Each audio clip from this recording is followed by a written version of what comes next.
I love thee, thy bright hazel glance, the mellow lute upon those lips whose tender tones entrance. But most, dear heart of hearts, thy proofs that still these words enhance, I love thee, I love thee.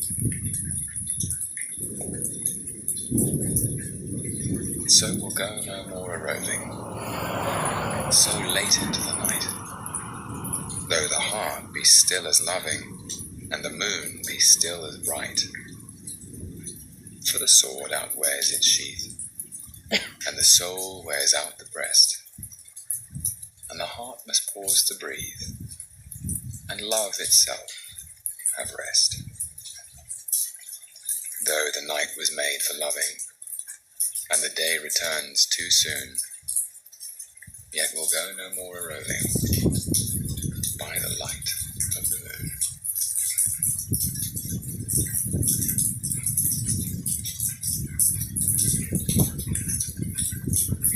Stop all the clocks. Cut off the telephone. Prevent the dog from barking with a juicy bone. Silence the pianos and with muffled drum bring out the coffin. Let the mourners come. Let aeroplanes circle moaning overhead, scribbling on the sky the message, he is dead. Put crepe bows round the white necks of the public doves. Let the traffic policemen wear black cotton gloves. He was my north, my south, my east and west, my working week, my Sunday rest, my noon, my midnight, my talk, my song. I thought that love would last forever. I was wrong.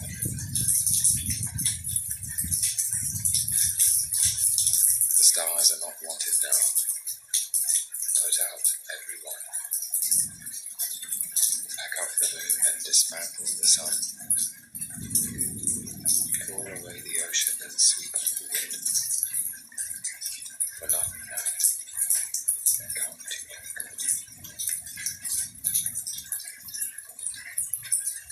me. My mistress' eyes are nothing like the sun.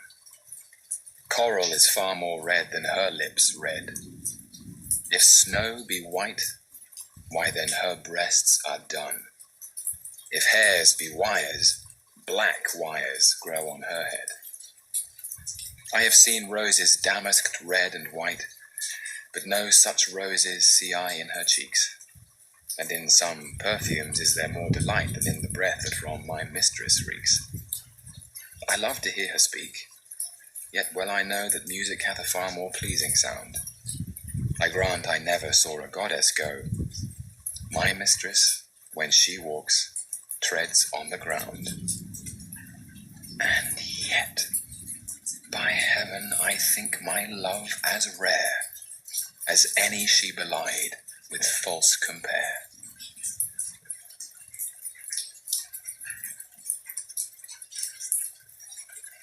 Oh, my love, my wife, death that had sucked the honey of thy breath hath had no power yet upon thy beauty. Thou art not conquered. Beauty's ensign yet is crimson in thy lips and in thy cheeks, and death's pale flag is not advanced there. Tybalt, liest thou there in thy bloody sheet? Oh, what more favour can I do to thee than with that hand that cut thy youth in twain to sunder his that was thine enemy? Forgive me, cousin. Ah, dear Juliet, why art thou yet so fair? Shall I believe that unsubstantial death is amorous, and that the lean, abhorred monster keeps thee here in dark to be his paramour? For fear of that, I still will stay with thee, and never from this palace of dim night depart again. Here will I remain, with worms that are thy chambermaids. Oh, here will I set up my everlasting rest, and shake the yoke of inauspicious stars from this world-wearied flesh. Eyes, look your last. Arms, take your last embrace, and lips, O you, the doors of breath, seal with a righteous kiss a dateless bargain to engrossing death. Come, bitter conduct, come, unsavoury guide. Thou desperate pilot, now at once run on the dashing rocks thy seasick weary bark. Here's to my love. The sea is calm tonight. The tide is full. The moon lies fair upon the straits. On the French coast the light gleams and is gone. The cliffs of England stand, glimmering and vast, out in the tranquil bay. Come to the window.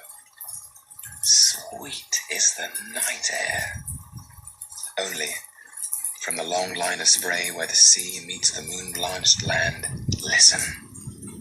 You hear the grating roar of pebbles which the waves draw back and fling at their return up the high strand, begin and cease and then again begin, with tremulous cadence slow, and bring the eternal note of sadness in. Sophocles long ago heard it on the Aegean, and it brought into his mind the turbid ebb and flow of human misery. We find also in the sound a thought, hearing it by this distant northern sea. The sea of faith was once too at the full, and round earth's shore lay like the folds of a bright girdle furled. But now I only hear its melancholy long withdrawing roar, retreating to the breath of the night wind down the vast edges drear and naked shingles of the world.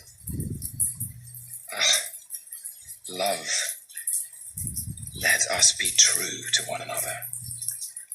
For the world which seems to lie before us like a land of dreams, so various, so beautiful, so new, hath really neither joy, nor love, nor light, nor certitude, nor peace, nor help for pain. And we are here, as on a darkling plain, swept with confused alarms of struggle and flight, where ignorant armies clash by night.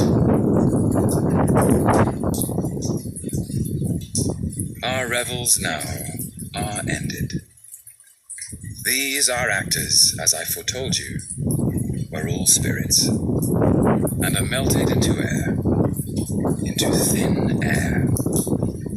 And like the baseless fabric of this vision, the cloud-capped towers, the gorgeous palaces, the solemn temples, the great globe itself, yea, all which it inherit, shall dissolve.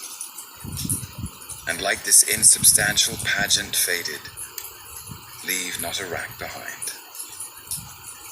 We are such stuff as dreams are made on, and our little life is rounded with a sleep.